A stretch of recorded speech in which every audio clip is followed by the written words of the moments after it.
By the end of this video, you will have a one-prompt system that will automate your weekly work reports forever. It's Friday afternoon and you have half-baked notes on Slack and a few notes on your WhatsApp that you made for yourself and a couple of emails in the draft and your inbox. And you have zero energy to put all of this together twice, one for your team and the second time for your bosses as your weekly report update. Here is a process that I actually follow for my weekly reports. I'm going to take you through the exact steps. So let's get straight into it. Okay, so the first step is to just paste all your unsorted notes right into the LLM that you prefer. I'm going to use ChatGPT. You could use it in the free version, any paid version, Claude, whatever you want. But just go to your preferred LLM and dump all the notes that happened throughout the week. You do not really need to worry about the grammar, the tone, the order, or anything of that sort. Just paste in the messy notes and then see the magic happen. So I prefer to give voice prompts over writing because that's just easier for me, and I'll show you how I do it in ChatGPT right away. So here is me starting the voice command, and here we go. All right, so I'm going to give you details of all the things that happened in the past week. I want you to take note of all of that. They are not in any particular order, but they are all of importance. And I will tell you what needs to be done with this by the end of all the notes that I have shared with you.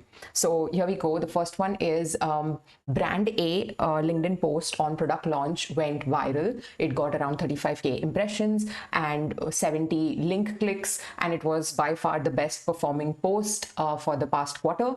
Brand B Instagram team missed out on a trending audio because the legal team took around 3 days to approve a 15-second clip, and now the trend is dead. So it is super annoying.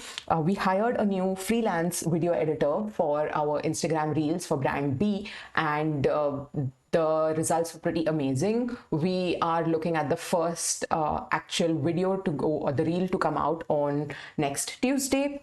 We have also got a great news on the brand B Instagram, the shadow ban. The shadow ban has been lifted and the engagement is back to 12%. Based on the previous engagement that we had before the shadow ban. We also have not got any approval from the finance on our Q3 paid budget. So we are awaiting on the budget approvals. Without that, we are on hold for our next month's campaign and calendar planning.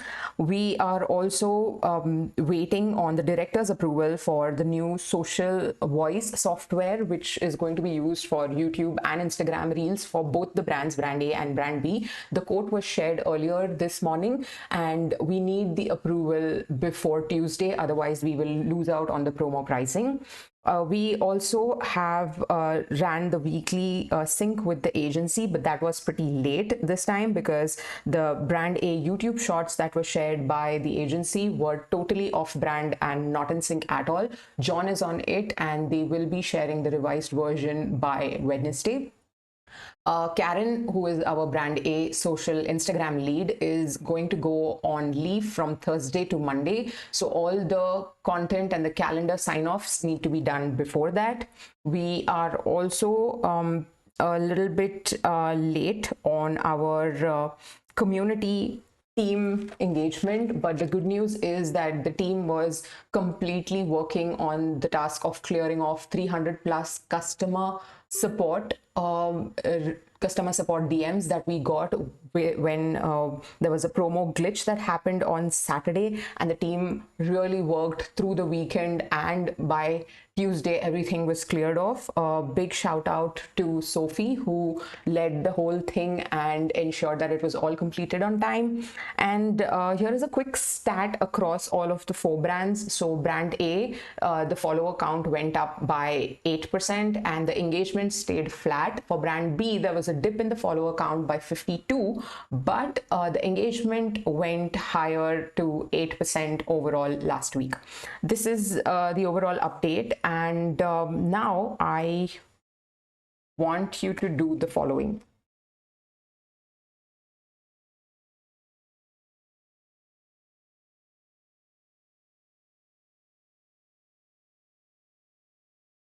Okay, From these notes, write 2 updates, one for the team update, which is specific details, names, and immediate next steps. And the second is for the leadership update, which is 5 lines max, high-level outcomes, and my top request or ask at line number 1. So do you notice you have to send the same report to 2 of the teams? One is your team members and the second is your boss or the leadership team. So to ensure that you don't really repeat, while they do have to know the same things, the leadership is going to take an overview and a high level look of everything with whatever approvals are needed from them, versus for the team where they really need a detailed input of everything that happened, because they are the ones who are going to take the micro steps that are involved in the entire process. Let's see what this comes up with.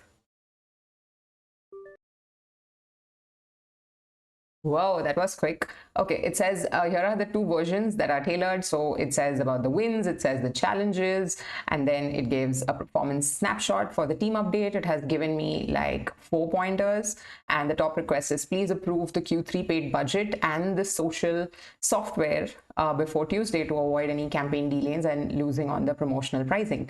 It has given all the other details as well, which is amazing. And if I look over here, it has given me everything in terms of what is going to happen, and the shadow ban was lifted, and huge thanks to Sophie. Again, it's highlighted in bold to ensure whatever was said is right there.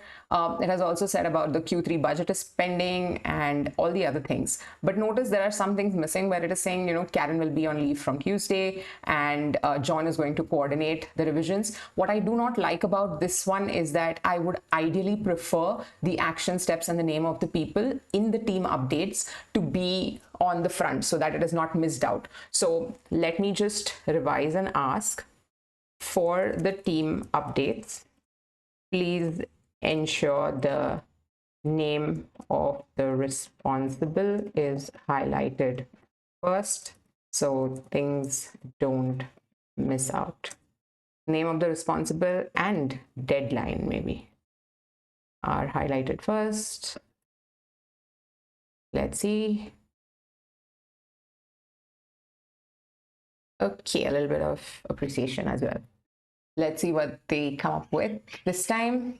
Okay, so it says team update, immediate actions, director approval needed by Tuesday, approve the new social media, finance pending, John, Karen, wins, learnings, and the weekly snapshot. And this time I kind of like it. Maybe when I'm actually sending the report, I might instead of immediate actions for director and finance, I will just keep it for John and Karen. And then I would just add like immediate things to note, and I will keep the director and finance for that. And then I'll share the wins and the learnings, etc. So do you notice I really liked how the leadership thing is right there, and it says the top request is this for the leadership, and then it is followed by everything else in the agency revisions are underway and the customer support is cleared, and all of those highlights are right here. But do you notice all the steps here? It's just so simple. You dump in everything that you have either through voice note or just paste all the things that you want to say, and then add this one short prompt, and you get 2 reports generated immediately. Try this exact prompt this Friday when you have to send your weekly report. And if it saves your Friday afternoon, don't forget to hit subscribe and follow for more AI workflows that are super simplified for all of you. See you there.